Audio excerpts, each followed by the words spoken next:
Hey yo me akang bego ung lo suin song ke suy dân nắng nuôi du sa long tây lệ đã chu tuần sớm ke lung ghé suy bên nè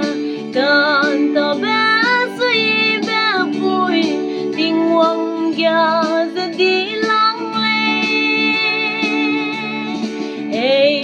go vui vẻ mẹ go tua dù kế tiếng hoang in kia gây bè lung lên để suy kê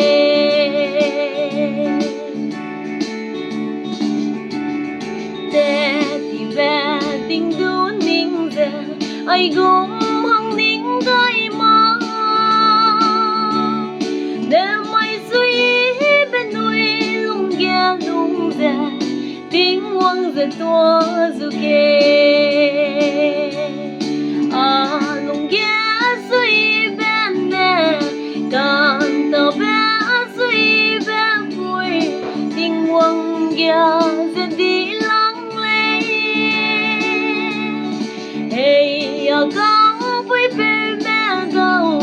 tua dù kê tiếng hoang in ghé gây bè lung lên để suy kê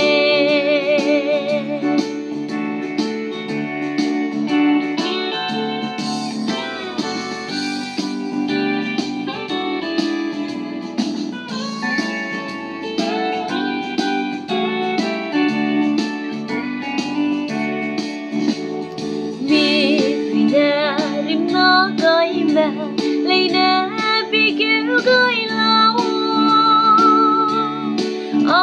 nuôi duy bên mi tôi lúa bóng lên đã chu tuần sớm kê lùng ghé duy bên nè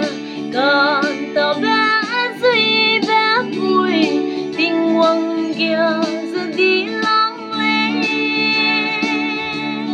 hey con vui vẻ mẹ gâu tua dù kê gây bè lung lên để suy kê